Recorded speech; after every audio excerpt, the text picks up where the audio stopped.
نحمدہ ونصلی علی رسولہ الکریم اما بعد۔ معزز سامعین، السلام علیکم ورحمۃ اللہ وبرکاتہ۔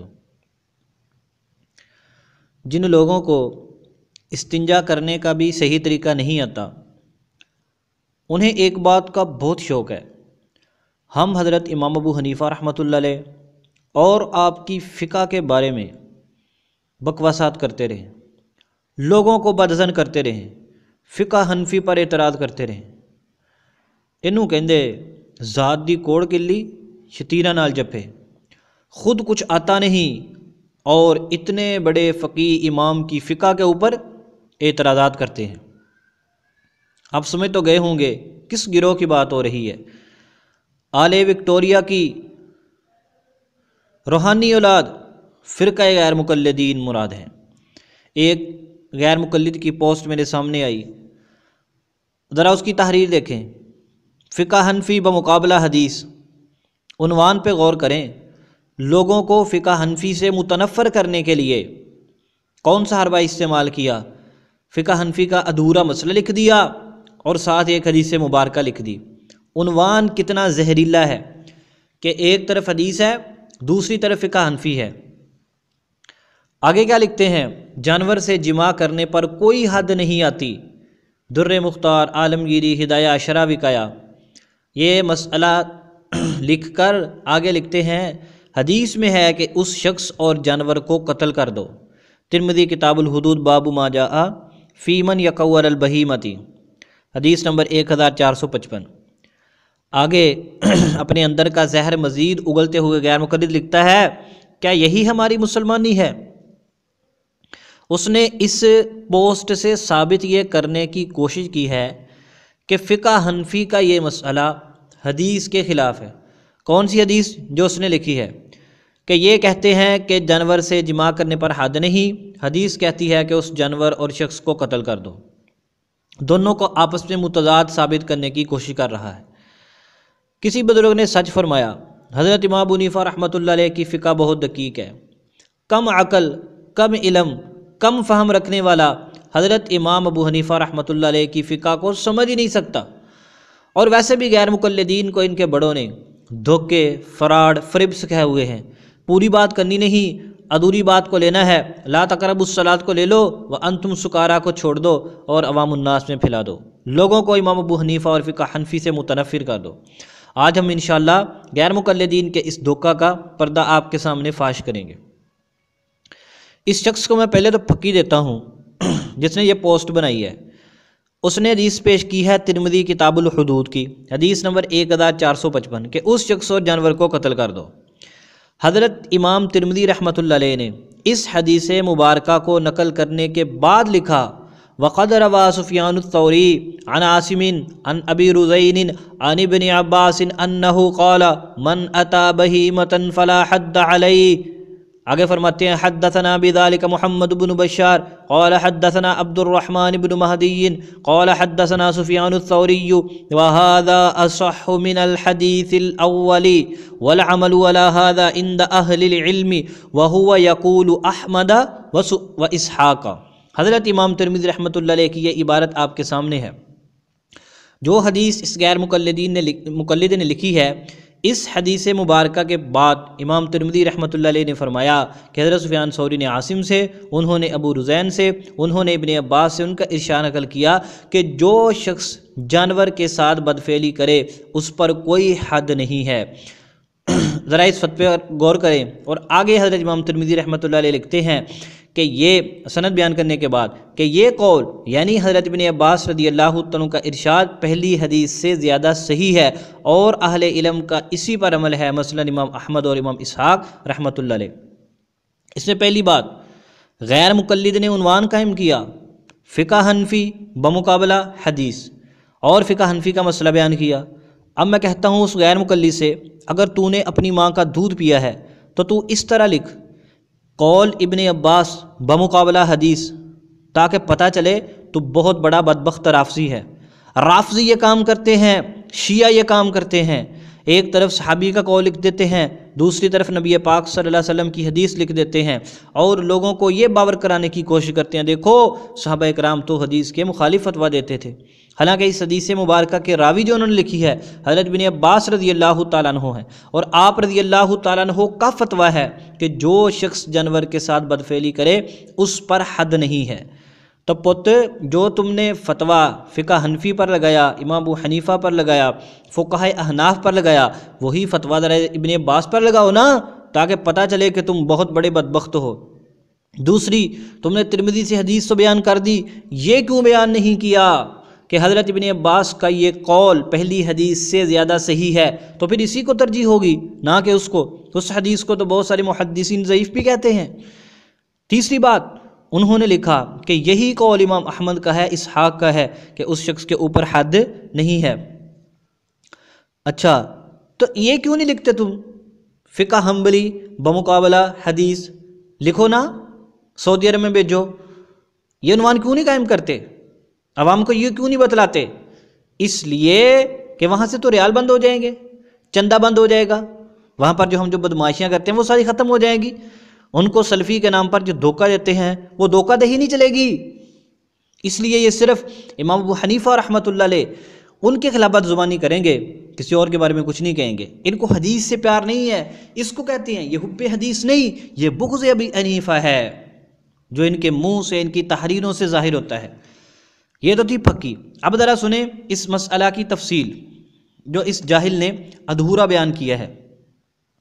میرا خیال یہ ہے اگر اس بندے سے پوچھے نا بندہ حد کسے کہتے ہیں، اس کو حد کی تعریف بھی نہیں آتی ہوگی۔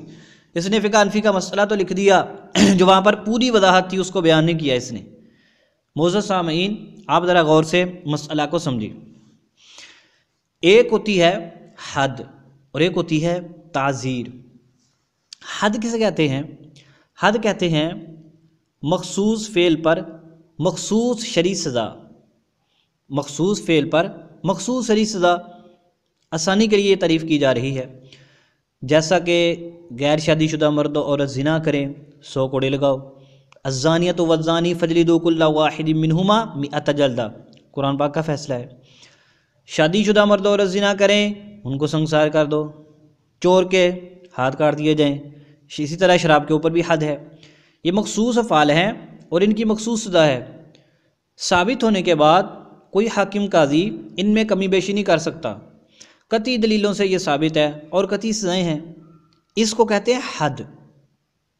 اس کے ساتھ ایک اور چیز بھی استعمال ہوتی ہے، اس کہتے ہیں تعزیر۔ حد میں بھی سزا ملتی ہے، تعزیر میں بھی سزا ملتی ہے۔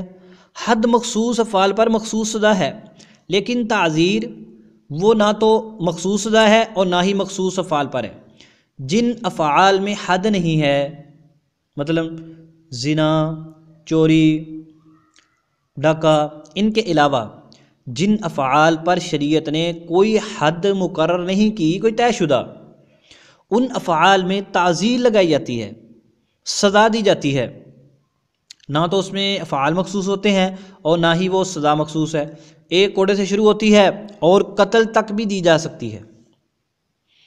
ایک طرف ہو گئی حد، دوسری طرف ہو گئی تعزیر۔ فقہ حنفی میں جو یہ مسئلہ یہاں پر لکھا ہوا ہے ہدایہ عالمگیری شرح قیاد در مختار کے حوالہ سے، تو فقہ حنفی یہ نہیں کہہ رہی کہ جو بندہ جانور سے جماع کرے اس پر کوئی حد نہیں، اس کا یہ مطلب نہیں ہے کہ اس شخص پر سزا کوئی نہیں ہے، نہیں، بلکہ نفی کی جا رہی ہے مخصوص سزا کی جو شریعت میں طے شدہ ہے، جیسا کہ میں نے آپ کو بتلایا۔ اور غیر مقلد جب یہ مسئلہ بیان کرتے ہیں نا، اس کی تشریح وہ اس طور پر کرتے ہیں، اس انداز سے عوام کے سامنے پیش کرتے ہیں کہ جو بندہ جانور سے جماع کرے اس پر کوئی حد نہیں۔ کیا مطلب کہ اس کو کچھ بھی نہیں کہا جائے؟ اور شرم کرو لانتیو، اگر کسی فعل پر شریعت کی طرف سے دنیا میں کوئی سزا مقرر نہیں ہے تو اس کا یہ مطلب نہیں کہ وہ فعل کرنا جائز ہے۔ دیکھو، سود کھانا حرام ہے، اس کی حرمت میں کوئی شک نہیں، لیکن جس طرح شراب پر، چوری پر، زنا پر حد لگائی جاتی ہے، سود پر نہیں لگائی جاتی۔ اب اگر ایک بندہ کہے سود کھانے والے پر حد نہیں، تو اس کا یہ مطلب ہے کہ سود کھانا جائز ہے، پیشاب پینا جائز نہیں ہے۔ اگر کوئی پیتا ہے بندہ تو اس پر حد نہیں، تو اس کا یہ مطلب ہے کہ پیشاب پینا جائز ہے؟ نہیں، یہ مطلب نہیں ہے۔ یہ ادھورے مسائل، ادھوری باتیں ہیں لوگوں کو دین سے متنفر کرنے کے لیے۔ تو اسی طرح یہ عوام کے سامنے پیش کرتے ہیں کہ جو جانور سے جما کر اس پر کوئی حد نہیں، یعنی اس کو کوئی سزا نہیں دے، نا نا نا نا نا، فقہا نے مخصوص سزا کی نفی کی ہے، نہ کہ مطلق سزا کی۔ اگر یہ غیر مقلد کسی امانت دار باپ کا بیٹا ہوتا تو پوری بات نقل کرتا۔ ہدایہ میں صاحب ہدایہ نے اسی جگہ پر جہاں پر انہوں نے یہ مسئلہ بیان کیا وہاں پر انہوں نے واضح طور پر لکھا وَمَنْ وَطِيَ بَهِيمَةً فَلَا حَدَّ عَلَيْهِ، آگے انہوں نے اس کی دلیل بیان کی۔ دلیل بیان کرنے کے بعد صاحب ہدایہ لکھتے ہیں إِلَّا أَنَّهُ يُعَذَّرُ، مگر اس شخص پر تعزیر لگائی جائے، لما بینا، جس کی دلیل ہم بیان کر چکے ہیں۔ تو صاحب ہدایہ حد کی نفی کرتے ہیں اور تعزیر کا اثبات کرتے ہیں واضح طور پر، یعنی وہ یہ کہنا چاہتے ہیں کہ جو شخص جانور کے ساتھ جماع کرے اس پر حد نہیں۔ کون سی حد؟ زنا والی، البتہ اس کو تعزیر لگائی جائے گی، اور یہ تعزیر کوڑوں سے شروع ہوتی ہے اور قتل تک پہنچ جاتی ہے، اور حدیث مبارکہ میں قتل کی بات کی ہوئی ہے، اور حضرت ابن عباس رضی اللہ تعالیٰ عنہ نے اس کی نفی کی ہے، یعنی جو رسول پاک صلی اللہ علیہ وسلم نے بھی سزا دلوائی ہے، آپ صلی اللہ علیہ وسلم نے بھی بطور تعزیر کے ہے، وہ بطور حد کے نہیں ہے۔ حد تو مخصوص افعال پر مخصوص سزا ہوتی ہے، اس میں تو کمی بیشی کو کر ہی نہیں سکتا۔ اگر اس حدیث سے مراد حد ہوتی جیسا کہ غیر مقلد ثابت کرنا چاہتے ہیں، تو پھر اس کا مطلب یہ نکلا کہ حضرت ابن عباس رضی اللہ تعالیٰ عنہ سے حدیث کی مخالفت کی ہے، حالانکہ حضرت ابن عباس رضی اللہ تعالیٰ عنہ کے علاوہ بھی بہت سارے فقہا اس پر حد کے قائل نہیں ہیں، تو کیا ان سب کے بارے میں یہی کہا جائے گا کہ انہوں نے حدیث مبارکہ کی مخالفت کی ہے؟ نہیں، کسی نے حدیث مبارکہ کی مخالفت نہیں کی۔ جو مسئلہ لکھا ہوا ہے وہ بھی ٹھیک ہے، اور حدیث مبارکہ کا حکم وہ بھی ٹھیک ہے۔ حدیث مبارکہ سے تعزیر کا اس بات ہے، نہ کہ حد کا اس بات ہے، اور یہاں پر حد کی نفی ہے، تعزیر کی نفی نہیں ہے۔ اگر یہاں پر یہ لکھا ہوتا نا کہ جو شخص جانور کے ساتھ جماع کرے اس پر کوئی سزا نہیں ہے، تو پھر ہم کہتے تھے یار یہ واقعی حدیث کا، یہ فقہ کا مسئلہ حدیث کے مخالف ہے۔ حدیث کہتی ہے اس کو قتل کر دو، اور یہ کہتے ہیں اس کو کچھ بھی نہ کہو، حالانکہ صاحب ہدایہ نے واضح طور پر لکھا کہ اس شخص کو سزا دی جائے گی، البتہ اس پر زنا والی حد نہیں ہے۔ کیوں؟ انہوں نے دلیل دی ہوئی ہے کہ یہاں پر زنا والا معنی نہیں پایا جاتا۔ تو ہماری بات کا خلاصہ کیا نکلا؟ حدیث مبارکہ سے بھی تعزیر ثابت ہے اور فقہا بھی تعزیر کے قائل ہیں، اور حدیث سے انہوں نے فقہ حنفی کے مسئلہ میں وہاں پر حد کی نفی کی ہے، تعزیر کی نفی نہیں کی، تعزیر کا اس بات کیا ہے، اور حدیث مبارکہ میں بھی حد کا ذکر نہیں ہے، تعزیر کا ذکر ہے۔ اور میں تو پہلے بتلا چکا ہوں فقہا نے یہی مسئلہ لکھا ہے کہ تعزیر یہ قتل تک جا پہنچتی ہے، یعنی قتل بھی تعزیر کے طور پر کرنا جائز ہے، یہ حاکم کی ثوابدید پر ہے، جس طرح کا جرم ہے اس طرح کی اس کے مطابق سزا دی جاتی ہے۔ تو خلاصہ بات کا یہ نکلا کہ غیر مقلد خبیث نے ادھورا مسئلہ بیان کیا ہے، نہ تو ترمذی کی بات پوری نقل کی اور نہ ہی فقہا کا مسئلہ پورا بیان کیا۔ حدیث کے مسئلہ میں اور فقہ کے مسئلہ میں کوئی تعارض نہیں ہے، فقہا بھی تعزیر کے قائل ہیں، حدیث میں بھی تعزیر کا ذکر ہے، فقہا نے حد کی نفی کی ہے اور حدیث میں کسی طرح کی حد کا ذکر نہیں ہے۔ تو یہ تو ہو گیا مسئلہ۔ ہم اللہ سے دعا کرتے ہیں اللہ تبارک و تعالی ہمارے بھولے والے بھائیوں کو ان گمراہ غیر مقلدوں سے، آل وکٹوریہ کے شر سے بچنے کی توفیق عطا فرمائے۔ وما علینا الا البلاغ المبین۔